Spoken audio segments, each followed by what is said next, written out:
Right,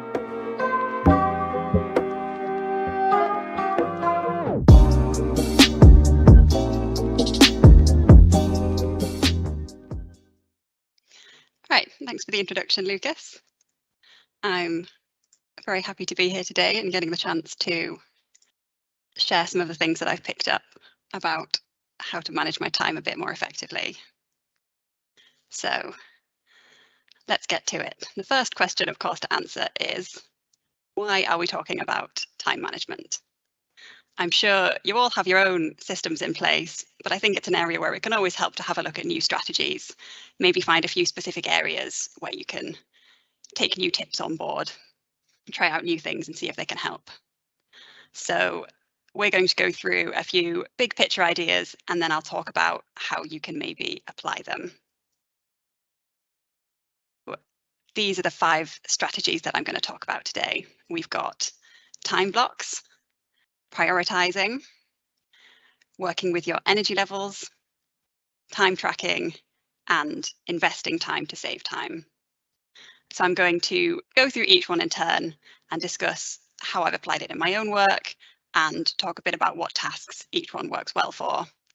And then at the end, we'll have time for a Q&A where people are also welcome to share their own thoughts and tips if you have any tips that might be useful to other freelancers as well. Let's get right into the first strategy, which is time blocks. This one is a very simple one that involves scheduling chunks of time for specific tasks. So the psychologist Elke Gerets frames it as chasing elephants rather than rabbits. Elephants then being time-consuming tasks, ones that are difficult or require sustained focus. And rabbits are then the little tasks that pop up and are very tempting to sort because they're smaller and easier to deal with. So I know I find it very easy to say that at the start of the day, I'm going to check my emails, then get a couple of small jobs out of the way. Then I don't really have time in the morning for a long job and I've got a mid-afternoon meeting, so I put it aside for another day. So Gerrit says we need to consciously set aside time for chasing elephants. Otherwise, we'll never get around to giving them the time and the focus that they really deserve. She also suggests, so this is something I've not tried out myself, but she suggests using sound to trigger focus. So the idea is to play something, so a song or just a short sound just before you start your elephant time, so your focusing time. And that should then help you snap into the right mindset because you'll start associating it with focusing. Of course, it doesn't work straight away. You've got to do it for 3 to 4 weeks, maybe a bit longer before your mind then makes the connection between the sound and the focus, but might be something to test out. And of course, you don't just have to use time blocks for chasing elephants. You can use them for shorter tasks as well. And when you do, these are the questions to ask yourself. Firstly, how long? How long at a minimum should your time block be to suit the task that you're doing? And how long at a maximum to suit your environment? So how long can you go without answering emails or responding to clients? Next, what time of day? Is this a task you should be doing first thing in the morning when you're fresh? Is it something you want to schedule later after you've responded to any urgent requests? Or is it even something you want to schedule in an evening when you know you're not going to be disturbed? And finally, who needs to know? So can you let the people that you live with know that this is a time period where you shouldn't be disturbed, if that's feasible? And do you want to think about setting up, say, an out-of-office reply so that people who email you know when they can get a response if you're not going to reply immediately? Here are a few quick examples of things you might want to schedule. So the top 3 are all things that I've scheduled myself at various points. The first one is then an elephant. So in this case, a tricky transcreation that required a bit of sustained focus to get to grips with. I also like scheduling time to go through emails. So what I tend to do is if an email takes 30 seconds or less to answer, I'll answer it immediately to get it out the way. And if it's going to take a minute or 2 or even longer, I'll flag it in my inbox and then come back to it during this specific time frame to save me always coming back to my emails in between other tasks. You might also schedule jobs with urgent deadlines. So in this case, proofreading with a very quick turnaround. So at Supertext, when we started reserving proofreaders, if I was reserved myself for a proofreading job, I would then schedule it in my calendar to make sure that I wasn't tied up with something else when it came around, especially with those ones that are then quick turnarounds. And finally, an old colleague of mine recommended setting aside admin time at the end of the day to go through, for example, invoicing. So to finish the day with a task that can be done on autopilot. And of course, I know that setting aside time isn't always practical as a freelancer. You might not want to be uncontactable for sort of these large chunks of time. And as I mentioned, you can partly offset that by setting an out of office reply, letting people know when they can get a response. But if you think that doesn't really work for your own work processes, then let's take a look at another strategy, prioritizing. So I find this more useful in my day-to-day work than scheduling time blocks, because we do get a lot of urgent requests that then need immediate attention, which means it's not always easy to carve out those larger chunks of time. So I tend to use time blocks for scheduling longer term tasks, like putting together a time management presentation, or for long and important orders like annual reports.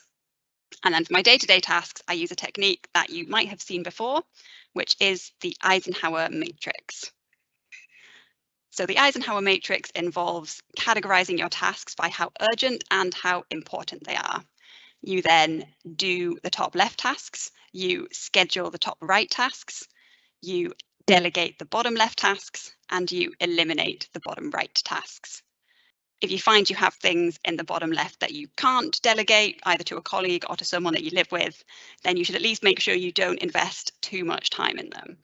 So I know it feels very satisfying to get through urgent tasks, but you should always keep in mind not to spend any longer than they really deserve if they're not important as well as urgent. So a few more examples.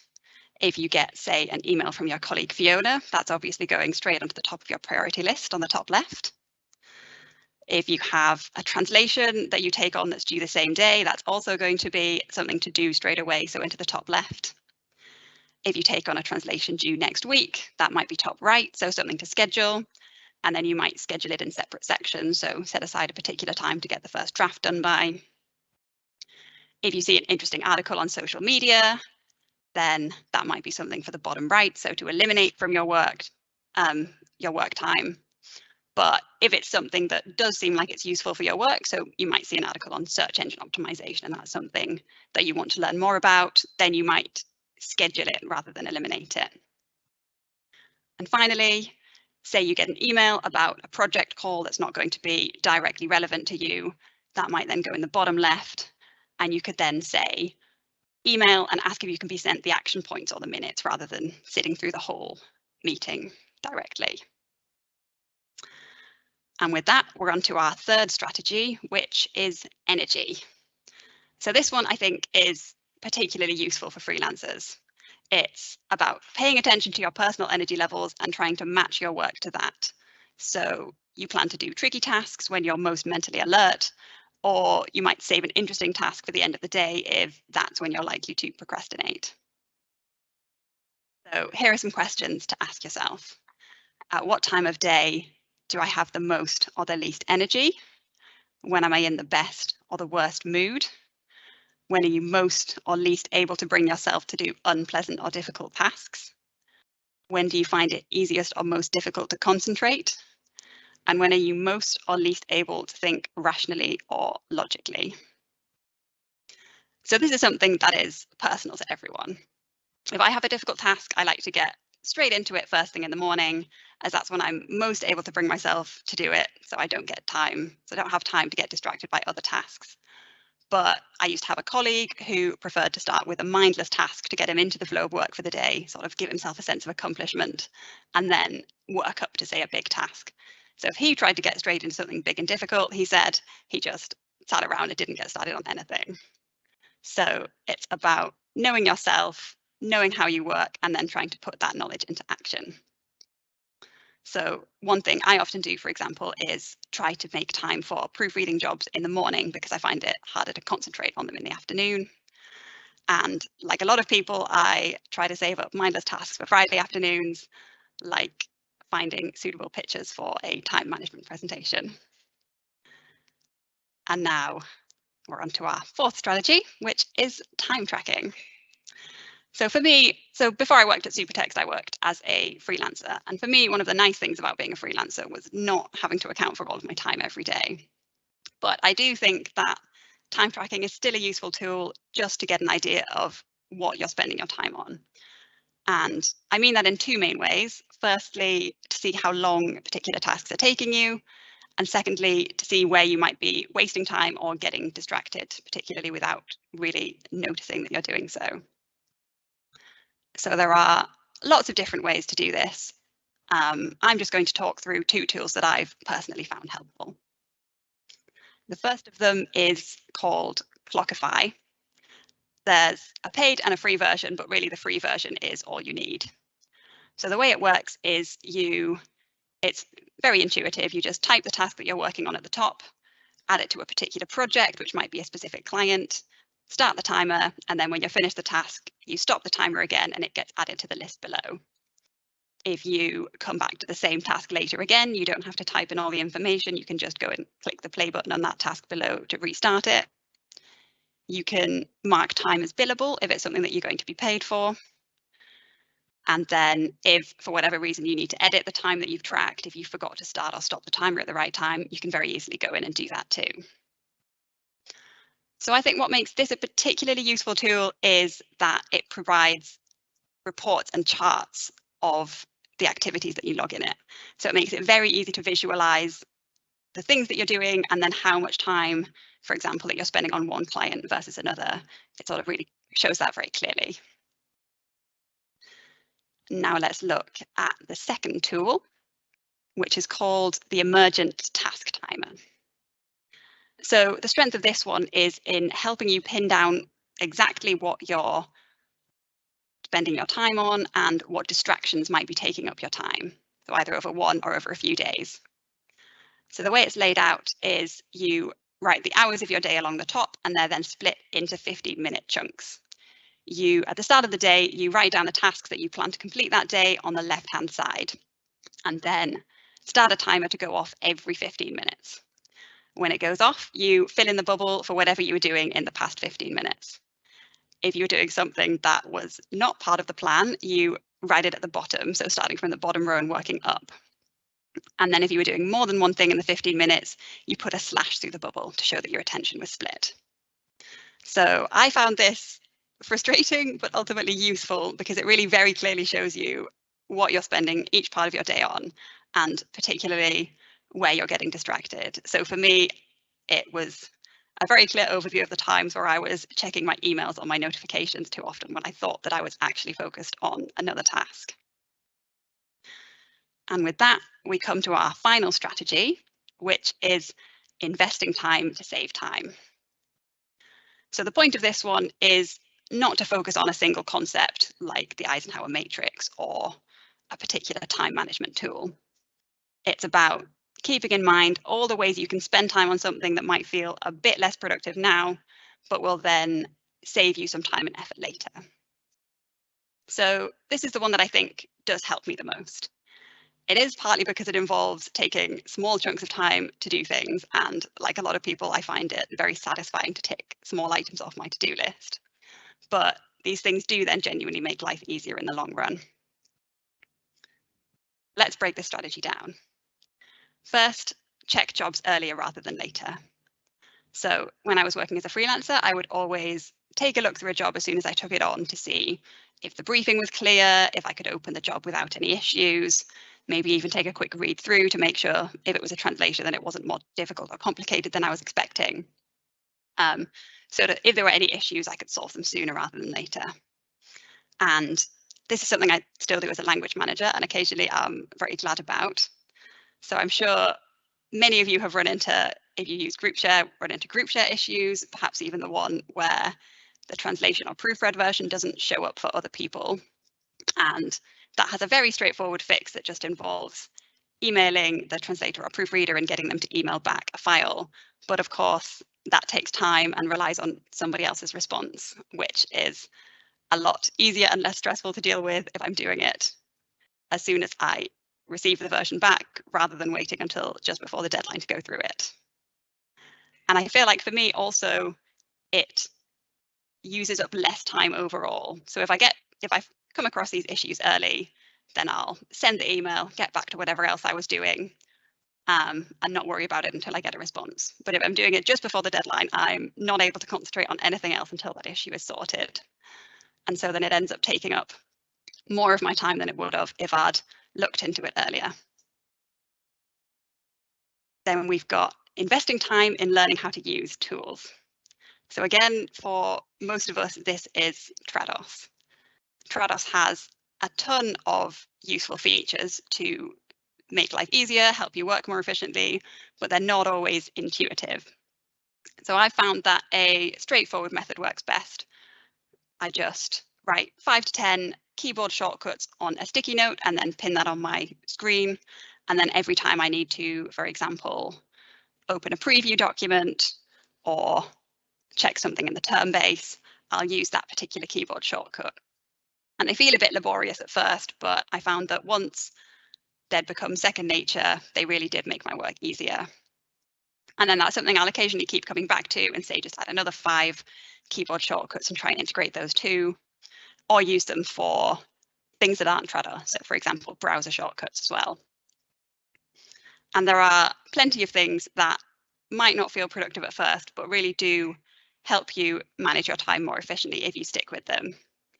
So as another example, I sat through a couple of very long webinars on the Studio subtitling plugin recently, but they really have helped me to work more confidently with subtitling orders. And time tracking tools come in here as well. So when I first started using Clockify, I found it sort of disrupted my routine to always be remembering to go and add in tasks and start and stop them at the right time. And it was sort of making my day a bit more slow. But after a couple of weeks, I'd integrated it into my routine, and then it was genuinely useful. And finally, we have organizing your systems and work processes. So of course, the main thing here is to make sure that you have an email folder system and a folder system for your physical files or computer files, which can be very time consuming to set up and maintain, but is definitely worth doing. Another thing that we've started doing at Supertext is creating summaries of client style guides. So we have an increasing number of clients who come with their own style guides, and it can be a bit of a waste of time if you have to trawl through a 30-page PDF for a 200-word translation. So what we've started doing is pulling out the important points, so the things that come up in a lot of orders, things like time and date formats, heading formats, and then compiling them over 1 or 2 pages and using that as a quick reference guide, which then saves time when you're switching between different clients and you need to check exactly what style or what particular idiosyncrasies they have. And that might be something that's worth doing as a freelancer too. Those are the 5 tips for time management. There's setting aside specific times for specific tasks, organizing jobs by urgency and importance, working out when you concentrate best, seeing how long tasks take you and where you might be wasting time, and finally, asking yourself, what can you do now to make life easier in the future? So I just want to finish by saying that nobody is going around managing their time perfectly every day. And there are always days when you manage your time effectively and days when you don't. So if you have a day that goes completely not to plan, when you're completely distracted, the important thing is not to let it get to you, refocus, and just remember that it happens to everyone. Let's get started with the Q&A. So I see we've got a few that have come through. There we go. So yeah, first we've got a comment from Susie. Nice to see that you're here, Susie. That she's recently discovered Google Tasks and it's great for prioritizing my tasks. You can turn emails into tasks, add deadlines, reorder priorities, and you also get the satisfaction of ticking them off. Yes, I also find it very satisfying to take a task off when it's completed. And someone else has asked, can you post the links to the time management tools? So yes, we can post them in the general chat. I'll send them through in a couple of minutes. Another comment from Merit. I find it very useful to write down daily word count goals when I'm working on a bigger project. It helps me react more quickly if the translation is going more slowly than expected or other unexpected issues. Also, this way, I don't pack my day too full with other work. That's, yeah, very useful. I think it's good when you have bigger projects to be able to break them down, and that it does especially help with this issue of making sure that you don't take on too much or too little work on any particular day. And another question, do you also allocate time for eventualities? I've recently had a couple of clients who asked me to do a follow-up correction which were not in the agenda, and they wanted their projects to be done quickly while I already had different things to do. Yes, this is definitely one of the trickiest things about managing time, is trying to find the balance between making sure that you are not sitting around with nothing to do, but also making sure that you have time for issues like this. So what I try to do, I mean, so it doesn't always work with the way that, with the way that jobs are sent through, etc. But I do try to always maybe have a couple of longer term tasks and then make sure that I don't fill up any given day with express tasks. So if I do take on something express, I'll make sure that I still have a bit of spare time. And then if nothing else comes through, then I can go and work on one of those longer term tasks. Or as in this example, if someone comes back and sort of asks you to do a follow-up that you weren't expecting, you do still have a bit of give in your agenda. Another thing that as sort of, isn't great to do all of the time, but is maybe useful if you do have this situation where you've not left enough time and everything's piled up a bit, is then say just giving the client, or in our case, the language managers, a call, because sometimes there is maybe a bit of give, maybe you can move a deadline. And in that case, it's always worth calling just to see if there is any give with the deadlines that you've got.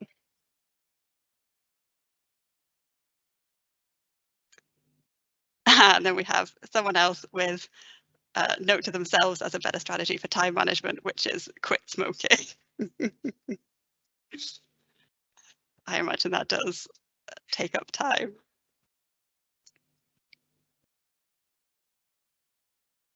All right, I don't know, Lucas, if we have time for any more questions or if that's us.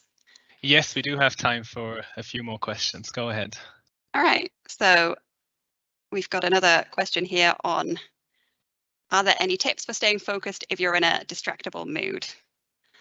So I think part of that is then working out, as I mentioned, with energy levels, if you know what time of day you might get distracted, trying to find more interesting jobs to put on then. I also thought, this is also something I've not tried myself, but I quite want to see if it does make a difference, is I saw a tip online that you should listen to video game music when you're feeling distracted, because video game music is designed to get you into a sort of state of focus, a state of flow, and also doesn't usually have words. So it might be something to try to see if that can also help you stay focused when you're working as well. Maybe one more question. We've got from Andrea.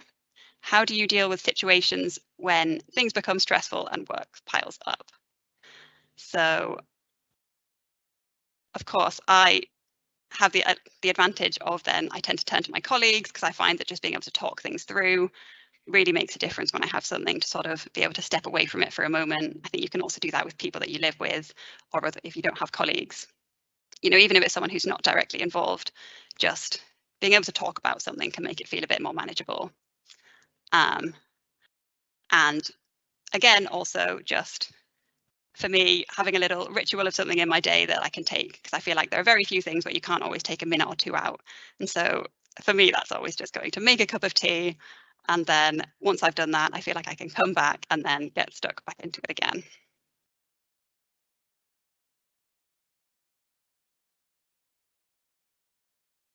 All right, okay, so yeah, there's one more question here, so we'll go through that too. A question from Josh. Is there a good approach for dealing with a job that goes wrong and I'm going to miss the deadline? So of course, in an ideal world, this would never happen, but it happens to everyone. There are always issues, unexpected life emergencies, technical issues. So I feel like from our point of view, at least, the best thing to do is to pick up the phone and call to say that the job might be late. Or if you don't want to give a call, just send a quick email as soon as you can, rather than say waiting until the deadline has passed. Because in that case, it's sort of always better to give as much time as possible to have a bit of back and forth, see if there's any way to move the deadline, if there's any way of rearranging it. And of course, that's always better to do earlier rather than later. And I think that's all of our questions. So back to you, Lucas. I think there's actually one more I just saw. Maybe we can go back to Fiona. There was just a really good question that I saw. Yeah, this one. There you go.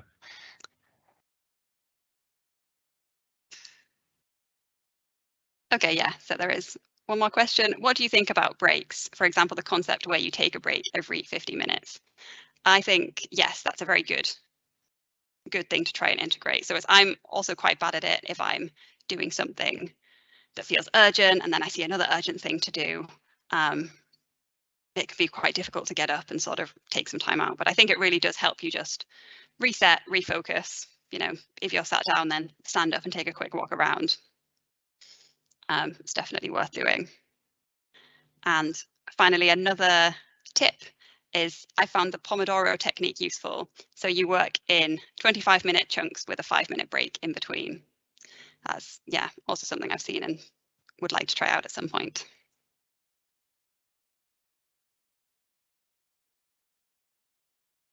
All right, back to you, Lucas.